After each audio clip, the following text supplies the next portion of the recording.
Good evening, everyone. Welcome to our caregiving webinar. We will start in exactly 2 minutes. 8:32, we will get started.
Okay. Good evening, everyone. Welcome to Ohel's TheraZoom, a platform designed to bring information and education to the community, to all of us who encounter everyday life and everyday problems. We thank Ohel's Presidium, Mel Zachter and Jay Kestenbaum, our Board of Directors, and David Mandel, our CEO, for their collective guidance and leadership in making this evening possible. Our discussion tonight will focus on caregiving and providing tips for the caregiver. As we all know, the challenges of proper caregiving are enormous, and it is common for people to enter the caregiving role and all it brings with it, almost unknowingly, but slowly. And if not managed properly, the pressures mount and can become exceedingly overwhelming. We hope that you find tonight's format both informative and interesting. Let me introduce our panelists. Harriet Blank. Harriet is an LCSW, and she is the director of our Geriatric Services at Ohel Children's Home and Family Services. She has worked the continuum of healthcare and geriatric services, including the Brookdale Center on Aging. Harriet has presented in a variety of national conferences, and her work is focused on developing a collaborative network of mental health professionals to provide excellent mental health services to older adults and family caregivers. Bracha Rupp. Hi, Bracha.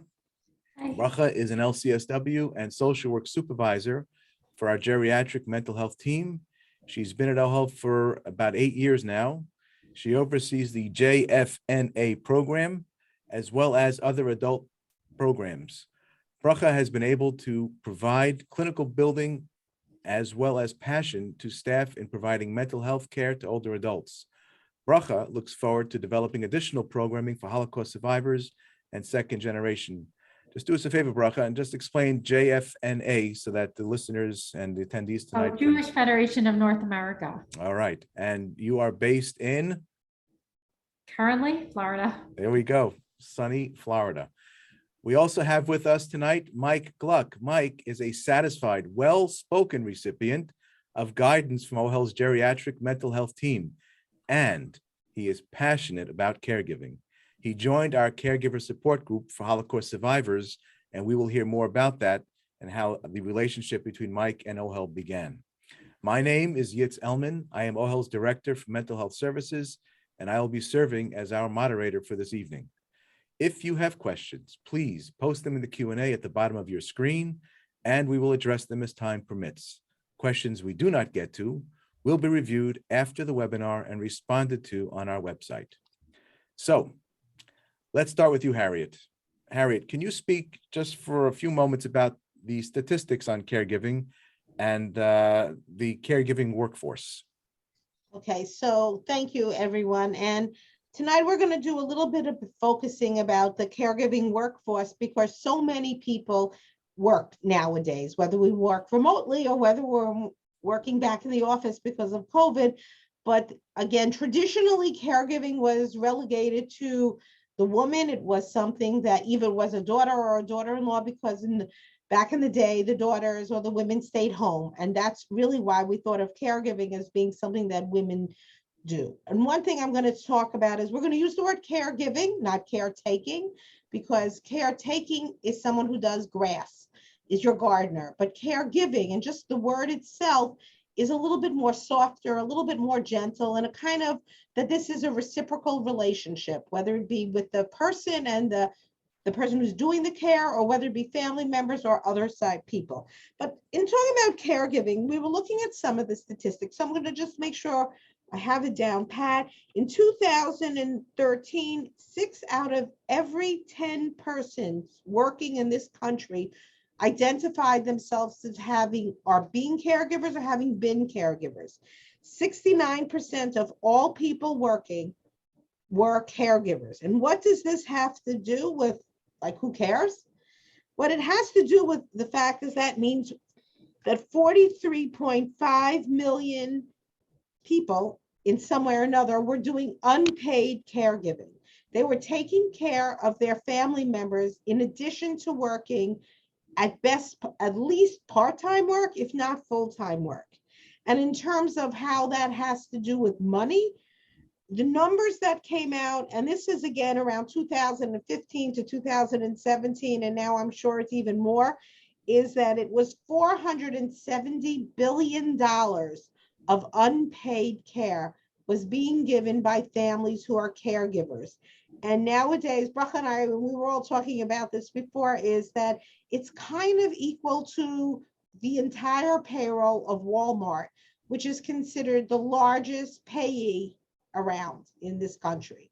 And the reason we bring that up is that what would happen, for those of you who remember, if we all family caregivers went out on strike and said they are not going to provide this unpaid care? And the answer has been, and research has shown, that if all of a sudden the government had to pick up this, let's say $500 million, it could potentially topple the budget and topple what is our financial structure. So it's important to think of caregiving, not just for the emotional, and we're going to talk more about the emotional, psychological, but for the financial toll it plays, both for the family members, the caregivers, the workforce, as well as the government. So we all need to pay attention to caregiving, because even if you're not a caregiver, the likelihood is you're going to become one, you were one, you know one. There's no one who it doesn't impact to. So Those are incredible numbers. Those are really incredible numbers. Mike, can you tell us some of your caregiving story and how you connected with Ohel in the first place? Why you connected with Ohel? Well, my mom had cancer at the age of 80. And she was a Holocaust survivor. She was very stubborn. They're known to be stubborn. She refused surgery. She refused chemotherapy. She said, I lived long enough. And, you know, the doctor said, you don't have long left. It turns out she lived 12 more years. And, but for the first 9 years, it was easy. I was a caregiver, but just taking her to doctors. We saw the best. We went to Sloan Kettering. We went to NYU.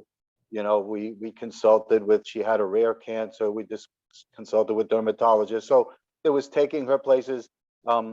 Because she was a Holocaust survivor, she had self-help, which helped her out, gave her an aide 7 hours a day, which that was enough. Helped her go shopping, you know, helped her run errands Monday to Friday. And she also was she did me a big favor because she prepared. She knew that she would deteriorate one day. She didn't know that she was going to get dementia, but she knew that she had this cancer. And so she prepared. We went to a consultant as far as, you know, how to handle, you know, her bank accounts and, you know, how to make her eligible for Medicaid eventually. There's different kinds of Medicaid, emergency Medicaid, you know, because her money would have run out. She didn't have that much in savings. and her money would have run out. For the last 3 years of her life, unfortunately she developed dementia. That's when I had to take over full time because she wasn't able to do anything. She started to not write her checks. Then she started to not be able to put her her daily medications together. Everything was all a mess on the table, you know. Then she started to forget. She started to accuse the aide of when things were missing, and that's when, that, like I said, that made me also cut my hours at work and started to be a full-time caregiver. I had to be in charge of the supplies. I had to be in charge of the medicine. I had to be in charge of the bills. I had to be in charge of, making sure that eventually she would get better care, and, seeing that she had the proper insurance, things like that. And yes, it became a full-time thing. And I kept my job. I worked part-time and spent a lot of time on this. And she passed away 2 months ago, and she left as the rabbi said, when she left like a queen. And everything turned out great, but it was very stressful. Ohel, getting back to Ohel really quickly. Well, so I wanted to got ask you, it sounds like you had everything under control, though very stressful. Why did you need Ohel, and how did that come about? How did your coming to Ohel take place? The Ohel came about during the pandemic. There was no anxiety all of a sudden. The whole world was meshuggah, as they say. Right. That it was. Also, I had 4 aides. My mother was on Medicaid. Thank God, I got her on Medicaid when she needed it. She needed full-time 24/7 care, and that would have been a fortune. That would have ate up her money in a year or two. And like I said, she lived 3 more years. So it was something that was a must. And but we had 4 women. Medicaid doesn't pay overtime. So we had 4 women, each working 42 hours a week. Now I had 4 strangers coming to the house in the middle of the pandemic, worried about germs, worried about if they had masks, if they're bringing diseases into my home. I was also isolated. I was not working for 3 months. I was home, isolated in my apartment. We lived in the same building, at least, thank God. But I was isolated, alone, had no human interaction. Had spent Purim, spent my mother's birthday with her, spent Mother's Day with her. We were basically, it was just me and my mother and 4 aides. And there were days when the aides got sick. There was a day when my mother had a cough, and you have no idea. It was horrible. And then all of a sudden, just by the grace of God, I saw in my synagogue there was a posting, and they said that there's Ohel, which I've known the name since I'm a kid, and they said there's a group forming for caregivers of Holocaust survivors. That was exactly me. So it was perfect. It was a shidduch, right? It was Right. So and that's how it happened. And Bracha was the coordinator of the group and the moderator, and she taught us different techniques how to to relieve some of the anxiety, and she had us all. We were all so different, but she showed us how we were all the same. Was I the only man in the group? I believe. Yes, I was the only man in that group. Yes, I was the only man in that group. So it was hard to connect with some of the women, which I ended up connecting. And we spoke to each other on the phone. We emailed each other when we needed to. Now I've even stayed after my mother has passed. I've stayed in the same support group because there are similarities between caregivers and people who have family or bereaved. We go through the same anger, we go through the same emotion, and so we're doing the same exercises. Also, we miss you, Bracha, but there are other social workers that are amazing. They really are. It's like getting free therapy. I benefit from it. I can't speak for anyone else, and I'm sure they all will say the same, but I definitely benefit from it. Right. And I think it's important to point out, you said it's like getting free therapy, for us to distinguish between therapy and support, and what support groups are all about. And perhaps now is a good time to discuss that, to really share what the differences are. And it's also, I think, worthwhile calling out the fact that Mike joined the group As the only male or one of the only males at the group, especially as men, we don't even like to ask for directions. And we're thankful for things like Waze and Google Maps, so we don't have to do that. So Mike, kudos to you for seizing the opportunity and, joining us at Ohel and getting some of the help and the guidance that you've talked about. So Bracha, if you can maybe share with us sort of what that journey was like and, the kind of help and support and the difference between therapy and what one receives at a support group, that would be helpful. Sure. So the number one thing I think that caregivers struggle with is the feeling of being alone, the feeling of just being so overwhelmed and have so much to take care of, and there's nobody else that understands them. Nobody understands the struggle. And you can go to therapy and you can speak to a therapist who will kind of give you the techniques like Mike said and talk to you about the stress, talk to you about anxiety, try to help you plan out your day so that you can maximize it. But at the end of the day, it's the people who are in the same shoes as you that you can really relate to gives you the most amount of comfort, saying, hey, I'm not the only one whose mother is screaming at me all the time and I feel like I want to scream back. How do I deal with that? A therapist can do it, but if you hear 5 other people saying, I went through the same thing and this is what I did, or this is how I came through it, or I haven't figured it out. But knowing that you're not alone in that and knowing there are other people there, I think that's probably the biggest source of comfort you can get as a caregiver. One of the questions that came in, Bracha, you were actually speaking to that, was the following. My mother's 79 years old and is going through some serious issues connected to aging, cardiac issues, lung cancer. She lives alone and we recently got an aide to help us help her. How does one not get emotionally over-involved when your aging parent is, quote, often in hysterics? That's a question that came in today, So how do we address that? How does the support group address that? How do caregivers deal with that? So can I make a quick response to that also? Please. The one thing that's really important about a caregiver support group or any support group is psychoeducation, helping the people in the group understand what's going on. So because knowledge is really one of the most important coping tools for any kind of support group or caregiver. So helping someone understand that what's the difference between what's normal about aging? What's the difference between what's abnormal about aging? Often when I do a training, I'll start with what's normal about aging because people just look for pathology and for stigma and for all the problems associated with whatever the issue is.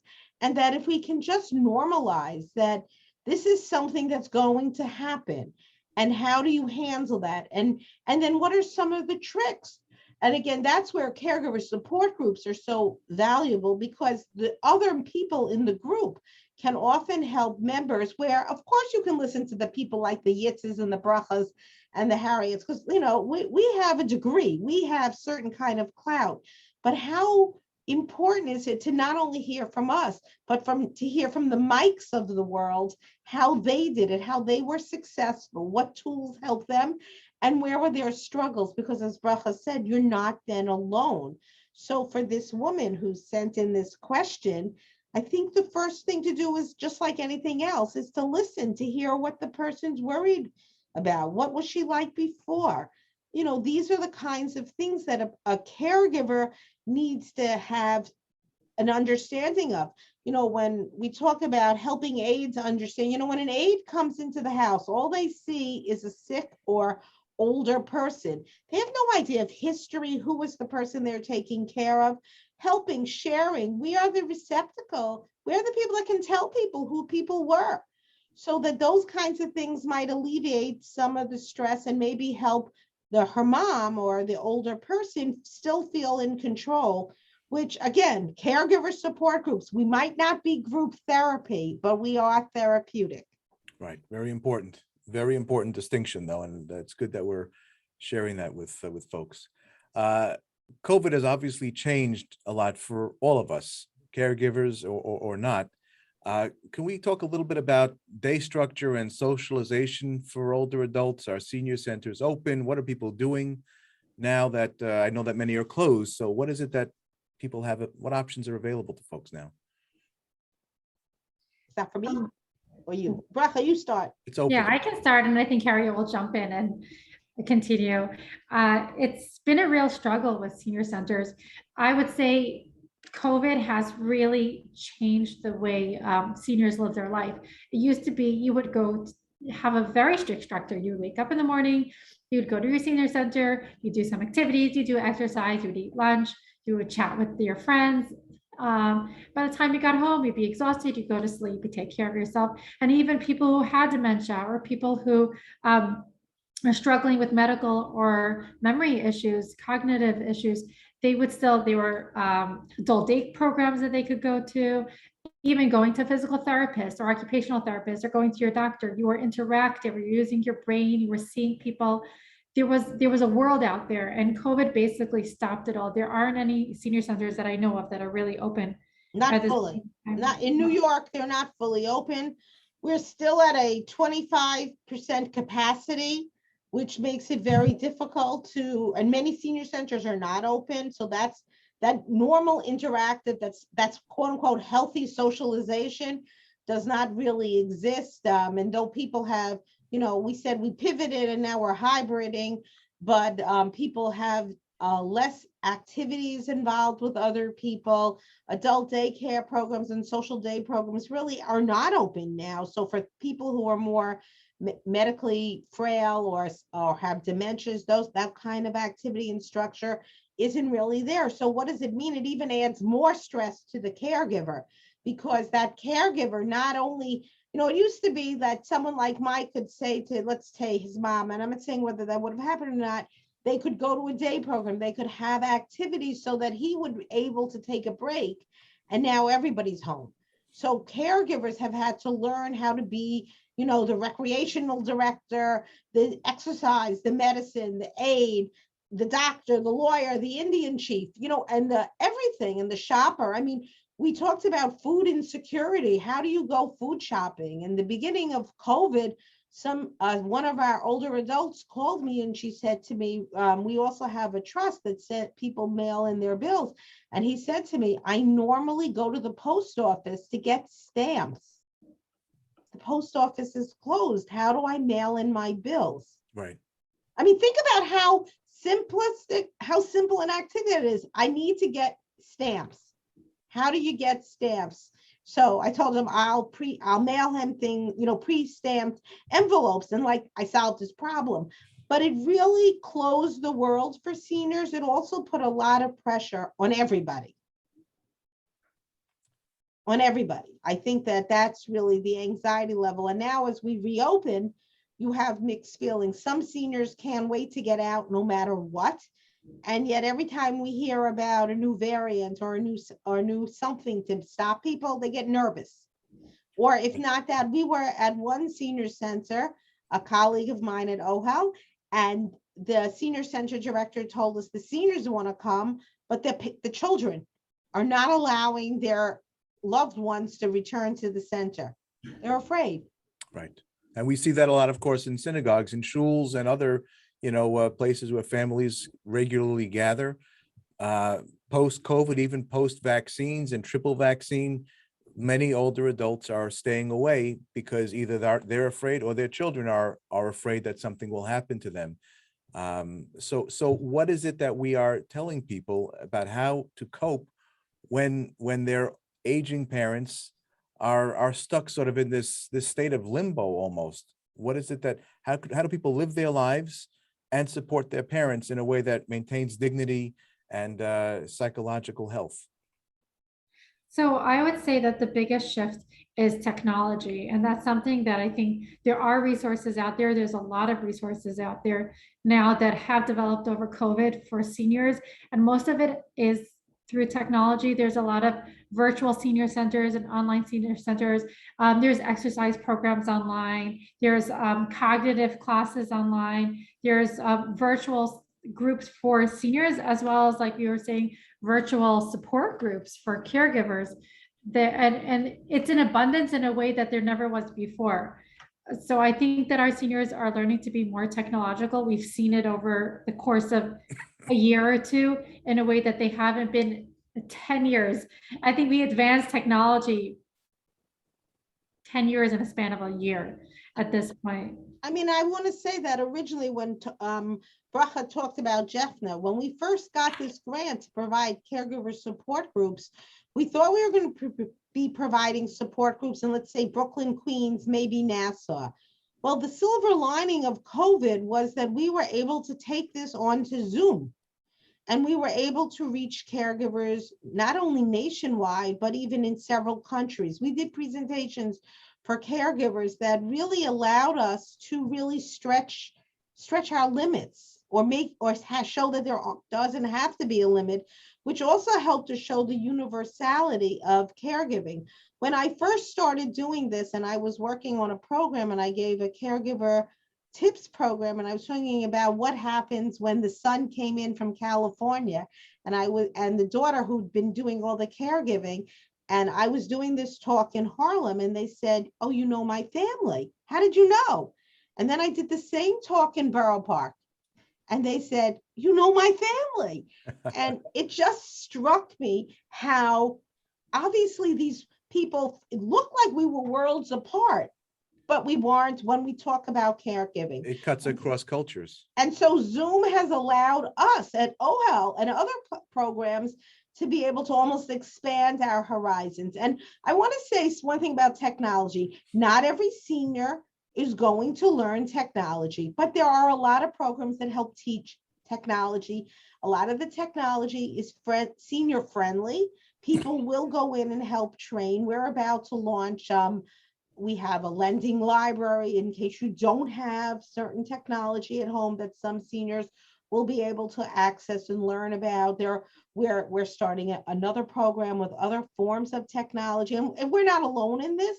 And I think that has been a very helpful piece, but I think people want to be able to do a mixture. I really do say that both the caregiver as well as the care recipient want to go back out, want to feel human touch. And we know that from studies when we talk about young children, if they don't have that good human touch, we talk about them feeling so depressed later on in life because they lack that early kind of human response. So, I never am going to say that this forum, which I'm so happy that people were able to join, is definitely the best thing for them. I've been doing caregiver support groups for more years than I want to admit. And our Zoom support groups have been very successful, but I cannot lie that I wonder, does it take away from the fact that a caregiver needs to get out, to take a break, to get out of the environment? And by bringing the support group to their environment, are we helping them as much as we could help if if they're at home versus leaving? But I guess I'm going to leave that to the researchers to kind of compare and contrast both forms of interventions. Sure, and we'll talk later a little bit about balance and so on, and of course how the older population today will look different even in 10 years, right? As 100%.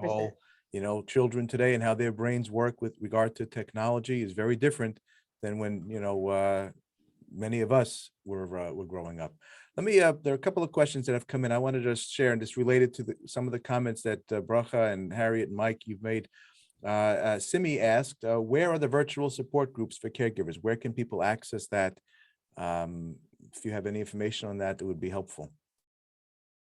Well, I can speak only about the Ohel ones, which I assume are on the Ohel website or will be giving out. We did this caregiver support group that Mike is talking about with Bracha is specifically for second or third generations, but we also are in the process of starting a caregiver support group that will be on Tuesday that we're doing for caregivers in general that are taking care of older relatives that just are caregivers. They don't necessarily have to be second generation. It just started, and so we're excited. We're going to be launching this. It's probably going to be on a Tuesday evening, and we will be having Zoom links. And I guess at the end of this presentation, there will be, or however people register, there'll be a way for people to find out. And that is part of what this is so important, because we want everyone to be as successful caregivers as Mike is, and continues to be. And I think that that's the valuable lesson of a support group.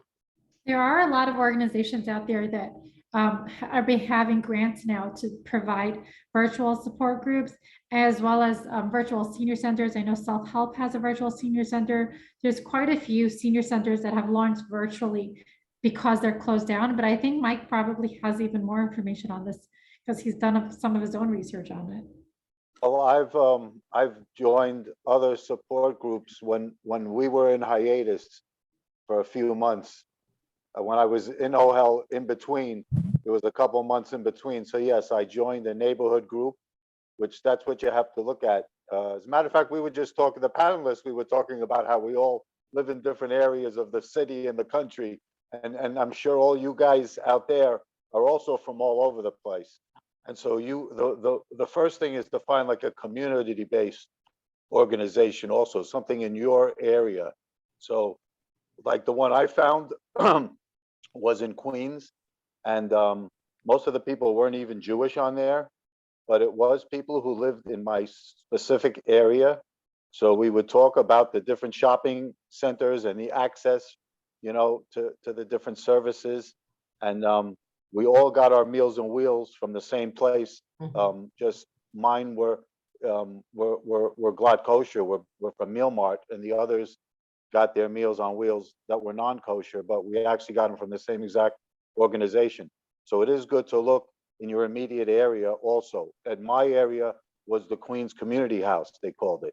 And that was for all the people. Forest Hills really has an, I don't know what the numbers are, but there's a huge percentage of senior citizens in Forest Hills. It's all you see is elderly people with their walkers and their aides with them. That's all you see in the streets in my neighborhood. So, I mean, but there's a lot of this. Queens Community House serves thousands of them. I think that if anyone does need any more care, I'm sure we'll hear access. We have information referral, Ohel. We don't only refer to Ohel, though we certainly have a lot of programs. We will refer or help refer people to agencies that are appropriate for themselves. But the most important question, I think you said, Sima, is that somebody ask for help. Ask for help, call us, email us anyway, and somebody will try to help you. We talk about this, talk about food and, where to get supplies that are needed. Can we talk about managing the supplies in the house and trust issues that come up when people have support in the house and aid and whatnot?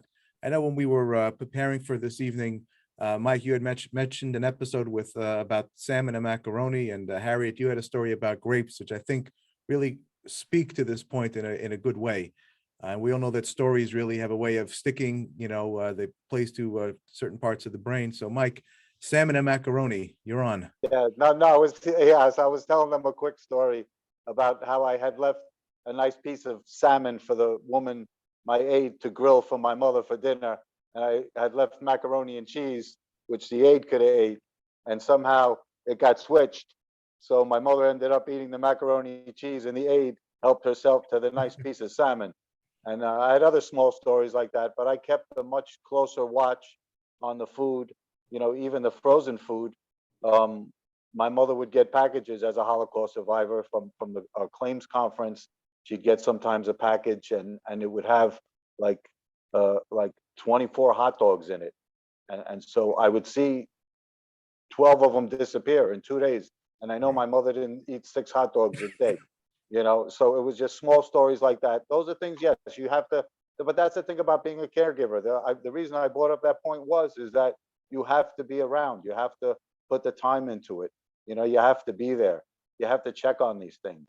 What I did after that is the supplies went to my apartment, and I would just bring supplies slowly, as opposed to having large amounts in my mother's apartment. I found that it lasted longer. Okay, and I was there for the feedings to watch what they fed my mother, so I had to prepare the food, and I had shown up for lunch. I also had a camera, which I don't know if we're going to discuss that tonight or at a later time, or someone can contact me after that, but there's all these little issues that you have to deal with as far as putting your time and your effort and how much you want to put into this caregiving, because it does cause stress, but there's ways to relieve that stress.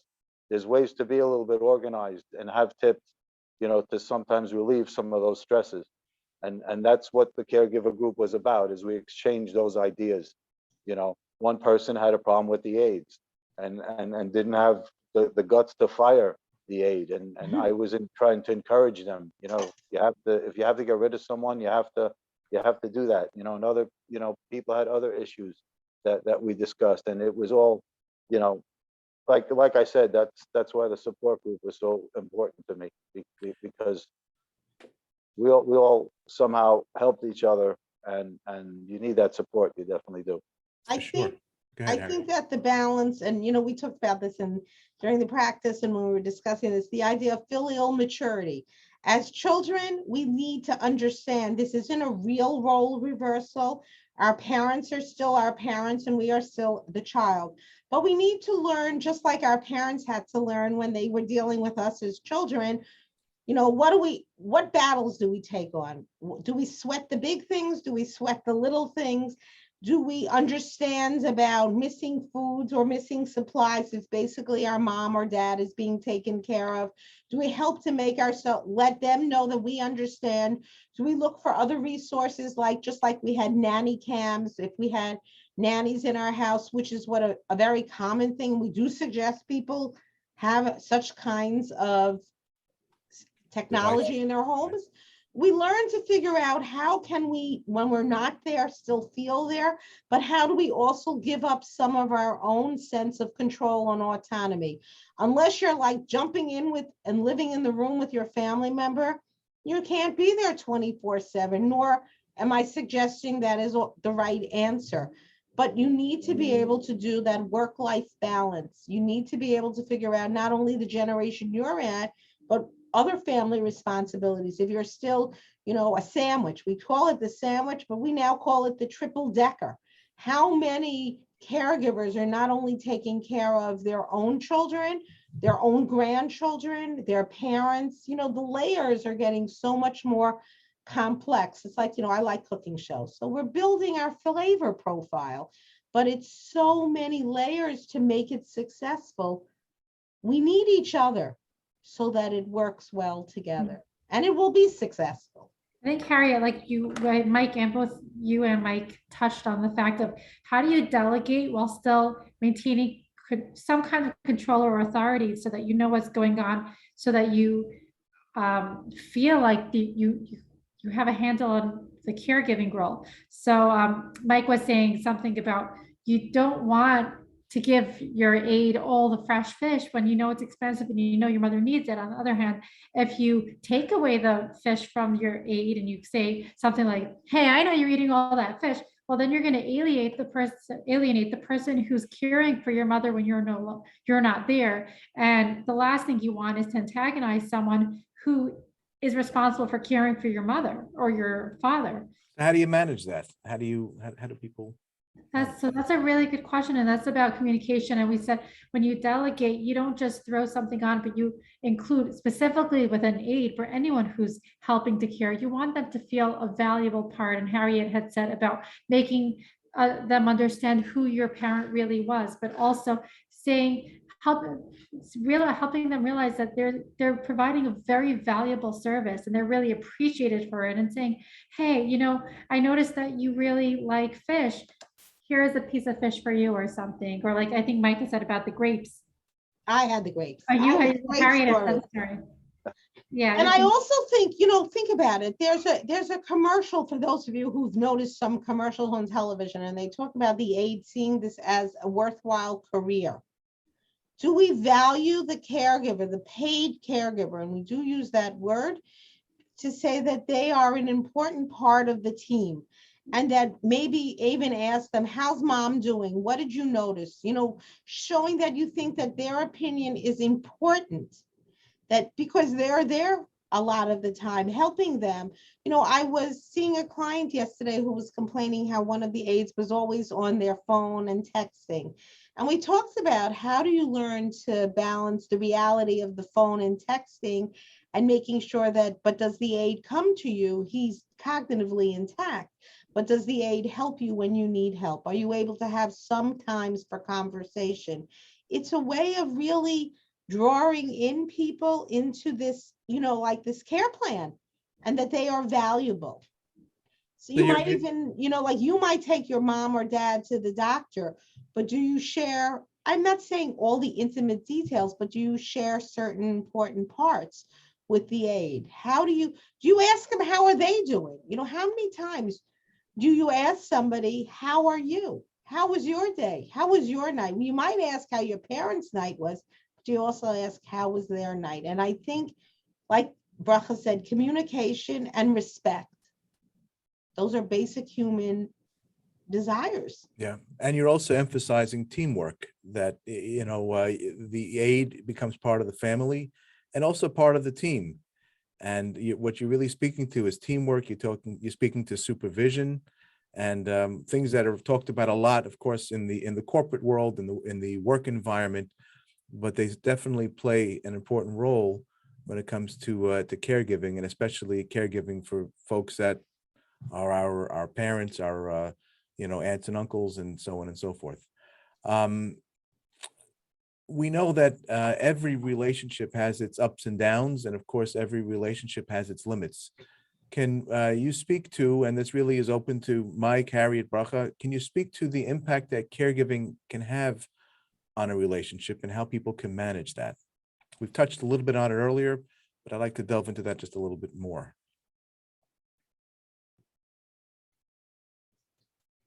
So I'm going to start a little bit, and certainly because there's so many levels of that question yet, so I'm not even sure which one to start, because it can have a impact on family relationships that are not like the caregiver. Let's say your family member caring for your family. You do have sometimes jealousy from other siblings, or even from children. If you have children who say you're taking more care from mom and dad than you are of me, how do you make choices? And I've often had this where people have said, I don't know whether to go to a performance that my child has in school, or do I take my parent to the doctor?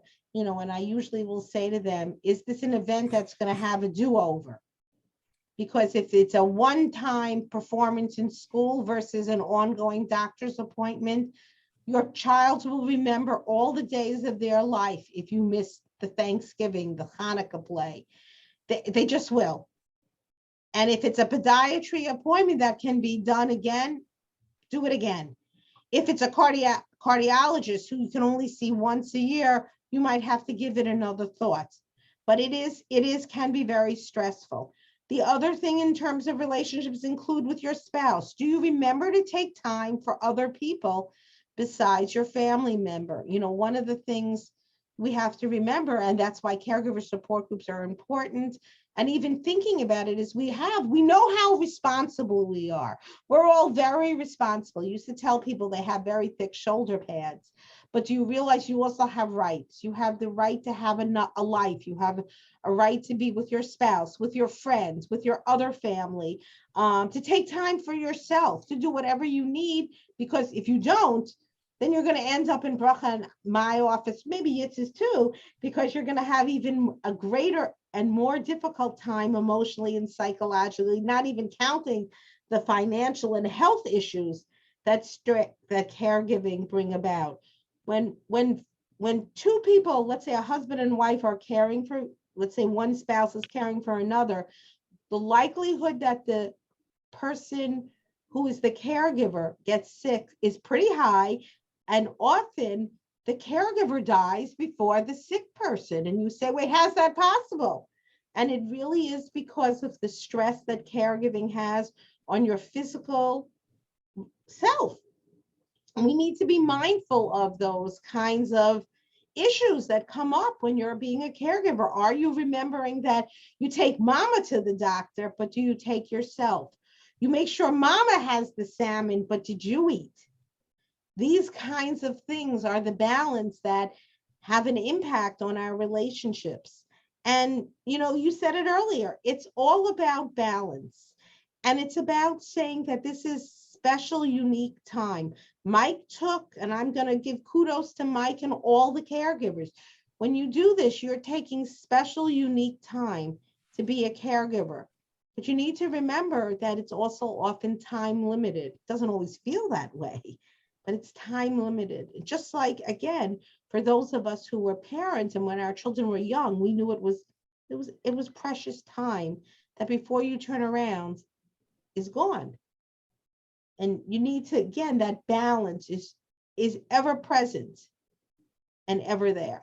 It's something we talk about a lot in the support groups, which is quality versus quantity. Very often we think if we spend all night at our parents, or we go and we spend 5 hours sitting at our mother's side, then we're amazing caregivers. But very often we don't realize how distracted we are, or how bitter we are, or resentful because we're missing a play, or because we have other stuff to do and our mind isn't there. And the truth is, if you would take care of all those stuff and then spend one quality hour with your parent where you're playing cards, you're reminiscing, or you're talking, or you're shut off your phone, that can do so much more for your parent and for your connection and for the feeling that you get, oh, I was really caregiving. And it's important just with balance to remember that the same thing with your spouse. When you're in the moment, be in the moment, and don't, when you're with your spouse, don't worry about your parent. As long as things are mostly taken care of and there's no emergencies, spend your time with your spouse. And I don't think they'll be as resentful when you're spending the other hour with your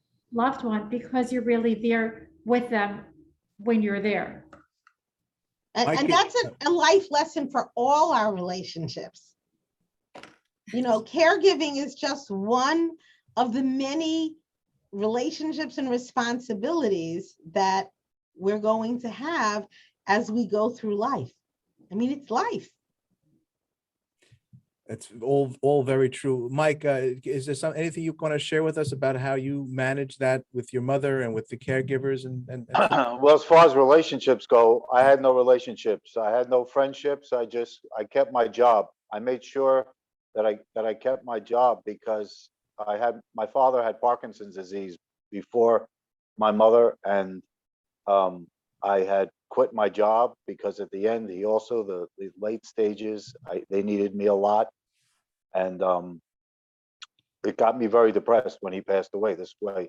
I had at least now I have my work. And so, you know, that keeps me going. But as far as friendships, I've lost my friendships. I couldn't make plans. I couldn't travel. I didn't go to parties. I did here and there, take a day off here and there. Even during COVID, went and when I was in Bracha's group, it was another thing. It was one of our activities to go do something. And I went and I drove to the beach that day, you know, and just looked out at the water, and we had to come back a week later and report how it was. And it was great. And it was just little things like that I did, you know. There wasn't much you could do it during COVID, but, you know, but yeah, it impacted my relationships. I didn't even want to see my friends. There were no plans to see family. And that's another thing when also when you're a caregiver, your relationship with your family, everybody has another story, whether some kids don't want some siblings don't want anything to do with the situation, and some siblings are too involved, and it causes all these conflicts. And I also had my issues with my siblings where they wanted my mother to go into a nursing home, and thank God I didn't do it. I didn't agree to it because all the horror stories you hear from the nursing homes, and that, you know, I would have not seen my mother for all those months. And you know, it was much better that she was in her home, and you know, but that did cause a lot of conflict. And my family said, if you don't want to put her in a nursing home, then you're on your own. You take care of her yourself. And thank God I stayed healthy, and I was organized, and I just didn't. It just became like clockwork after a while. But and it sounds like you were diligent, extremely diligent about everything you did. Yeah, because I discuss it now also with my fellow Holocaust survivors. We're perfectionists when it comes to our parents, and so everything has to be perfect. So that does involve the diligence, and then, you know, but to me also, my profession is management, and so I've had jobs where I've managed a lot of people, and this is actually, if you think about it, it's 4 people. Even though it's 4 people, it's in one home. But you know, I mean, there was social workers who came, there was nurses, there was people coming in and out of the house constantly, but it was a lot less than I was used to. But now it's your mother, so it's a whole different situation. It's like taking care of one person is like it's like if I'm taking care of General Motors, you know, I have that much, you just feel like all that pressure on your shoulders just because of that. You want everything to go perfectly, and it doesn't always go perfectly. You know, there's always some little, you know, Which, problems and. right. It sounds like though, based listening to the responses that you've provided, Mike and Harriet and Bracha, that while the responses were different, the common theme is balance. And for everyone, that the answer to what balance is different, but balance really seems to be the basic common denominator, to be able to juggle what one needs to juggle in life to take care of themselves and of course their loved ones. Harriet, it looks like you wanted to say something. Balance and communication, because just like different siblings and different family members have different roles, and Mike kind of alluded to that, and there are many people that might be thinking the same thing. There usually is an identified caregiver who does a lot of, shall we say, the caregiving roles, but you might need to have family meetings. That's, by the way, another thing technology has helped, that you can have caregiving at a distance. You know, we have some caregivers that are the primary caregivers and they live across the country or in another country. And yet there are people that live, let's say, in the same city or borough, and they're not as involved. So that it does happen, and that communication and understanding that families, even families, interact differently, have different roles. So sometimes I would suggest, whether it be an email, a Zoom meeting, or a phone call, that people just kind of talk together about what are we doing. And for the people who are the primary caregiver, not to be afraid to say, I need a break. I need a night off. I need to be able to go away for a few days. I need some respite, especially during COVID when there's less formal respite, because that's a reality about COVID and how people are. Same reason why we say some senior centers are open, some are not. You have to call and find out. Sometimes it might make sense to pool money if you can't get away, and to hire someone so that even if you just take the afternoon off to, as Mike said, go look at the beach. Not now, it's cold here, not where Bracha is, but here it's cold. But you know, you just might want to just make sure you do that. But again, if we don't communicate, no one will know. Right. The truth is, you mentioned the beach. I like to bike. I like to ride my bike a lot. And I tend to do that now on Sundays. And Sunday I go down to the beach, regardless of the temperature outside. And even if it's cold, like you said, it's extremely relaxing and extremely therapeutic. So just put on a coat, and just something to behold. We're almost out of time. We have about 8 minutes left.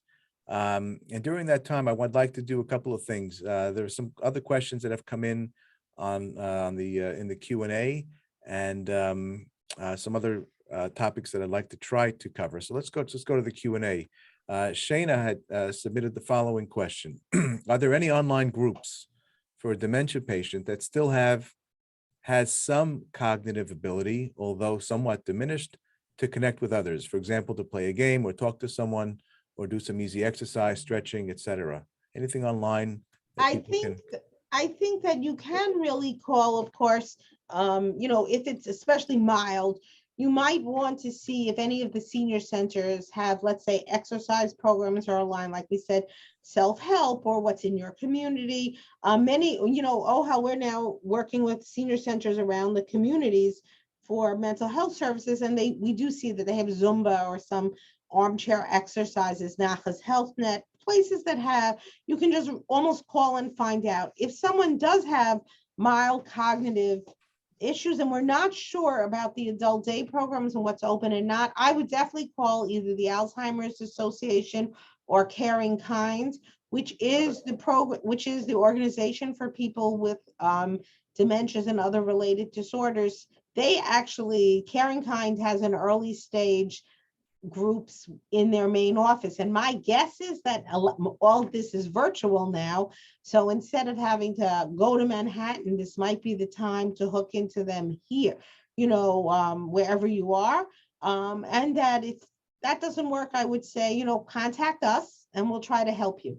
All right. Yeah, can I just, one please, second, by all I was means. involved with Caring Kind, Harriet. Mhm. It's run by New York University Hospital, and it really was excellent. It's for the patient and for the caregiver.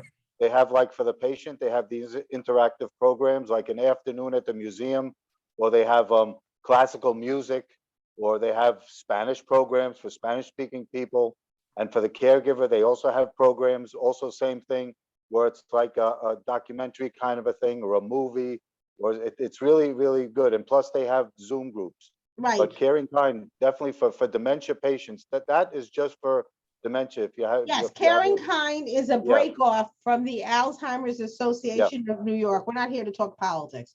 It's a break off group, but they have many very wonderful programs. they have those interactive programs for the patient, and Zoom on Zoom. Like I said, they're very good. Very good. Also, Henny, one of our colleagues here at Ohel, mentioned New York Project Hope at Ohel has a caregiving support group as well, right, Harriet? Mondays at Yes. 5. Oh, they said Mondays. I thought it was Tuesdays, but Mondays gonna at be- 5. Mondays we're at going to 5. be starting this, working with one of our therapists as well as one of the therapists from Project Hope. And again, the other thing which we talked at the beginning is no one can do this alone. Collaboration is key, and that includes when working with colleagues from an organization as big as Ohel. We need to work together, and the same thing with our community partners. Very good. There's a good, I think a very good question that came in. And Mike, perhaps you could speak to this. How do you communicate with aides who have not mastered English well? That certainly impacts one's ability to communicate, as we stressed how important that is. Can you speak to that? That's funny, because my mother, unfortunately, with her dementia, she's Hungarian, and that was the language that I grew up with at home.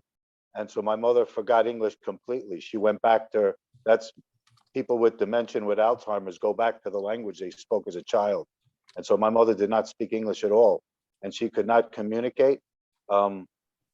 When I was in college, I had taken communications, arts, and sciences, and we learned about nonverbal communication. And actually, the aides, somehow they knew when my mother needed to be changed, when she needed to go to the bathroom. I did have to be there sometimes to translate here and there, and they, but my mother did understand English. She just couldn't speak.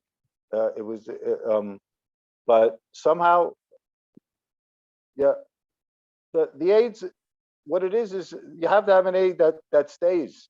Because in the beginning, I had aides they were coming and going, and when I finally was settled in and I had a permanent lady, once they learn all your mother's, how she Routines, reacts right. to, it's like I'm not going to compare my a family member to a pet, but if you see a pet, if someone owns a pet, they hear a pet cannot communicate at all. But you know when the pet is sick, and you know when the pet needs to be fed, and you know when the pet needs to be walked. And as like I said, I'm trying not to make a comparison like that, but you have an Alzheimer's patient who cannot communicate, but somehow you learn. And if they didn't, but that's having an aide for the long term, and having, like Harriet said, having a good relationship with them. I also tried on their birthday, I gave them a little gift. When they took vacation, I gave them $100. Here's extra money.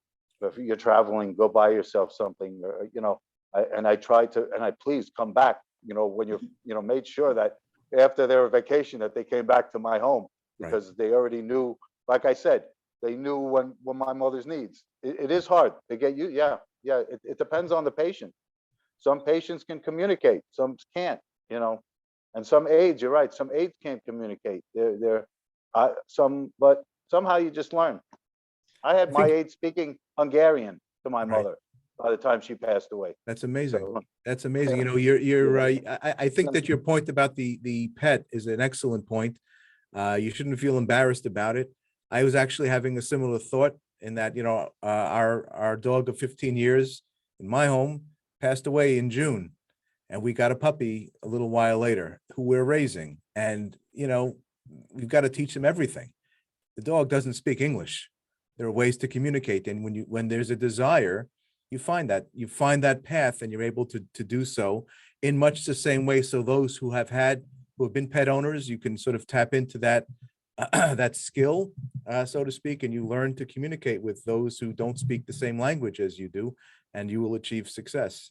You will achieve success. Yitz, Yes, I know that time is running, but I saw there's one question someone asked, and I Go want to ahead. know if I can address it please. about a nursing home. And I know that Yes, people have fears, and Mike mentions how horrible nursing homes are. yes, So I didn't want to disagree with Mike, but because there is a place and there is a time where sometimes nursing home is the best place for a person. It is an individual decision. It is not one for a person to feel guilty.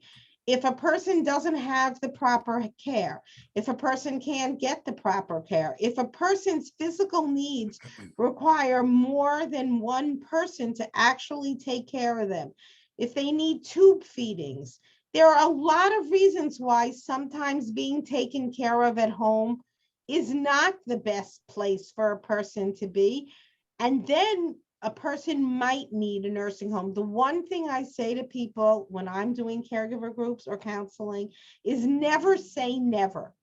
Because when you say that, you set yourself up for an impossible, potentially impossible, and very guilt-ridden situation. So never say never, because we don't know what life's challenges are going to bring us. And that's on many fronts. Know that there can be good parts to a nursing home. Do I think a person should visit often and frequently and pop in and let them know you care and let them know you're around? 100%.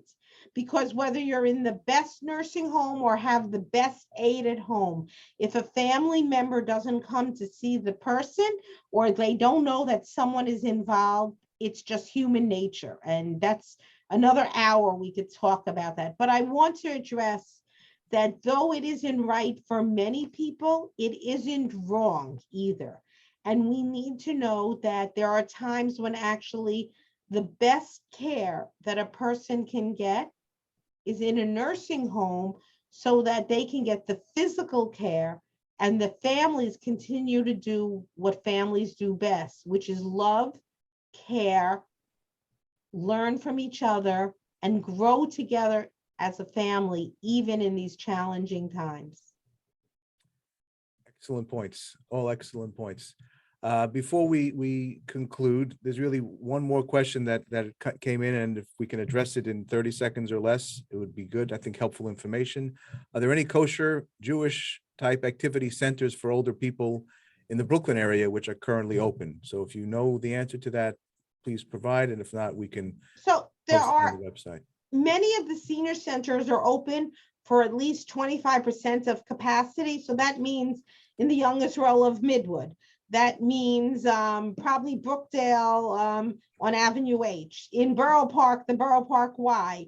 It means Nachas HealthNet is open. It means in Bensonhurst. The truth is, most senior centers are open, but they're open for what's called grab and go, where you can get your food. Some have some activities, some have less activities, but they are indeed open. Any questions, again, they're there. If your family member went before, they're probably open again, just opened on a limited capacity. I know that Kingsborough, you know, what the one in Brighton Beach is open. I know that Met Council's Jewish Community Council of Coney Island, Greater Coney Island is open. All of these with limited times because our numbers are important. But if you didn't get any answers to ones that I said, just really call. We'll connect you to the correct senior center. All right, you want to give the number for the people to call so they can reach you? Okay, they can reach me directly. I'm the only one that answers my phone, 718-686-3120. That's my direct line. And if I need to forward the phone calls to my very competent staff, I will. We're here to help you. We're here to make everyone's life easier as they go through everyday challenges. Thank you, Harriet. Thank you, Mike. Thank you, Bracha. This was an outstanding hour, extremely helpful. And I thank you all for joining us this evening on TheraZoom. Our TheraZoom sessions take place on a monthly basis. The next one is scheduled for January 19th. And we plan then to discuss anxiety and OCD in children. We also plan to have future conversations about caregiving and get into some more of the details that we did not cover tonight.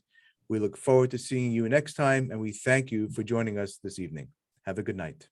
Good night. Bye, good night. Good night.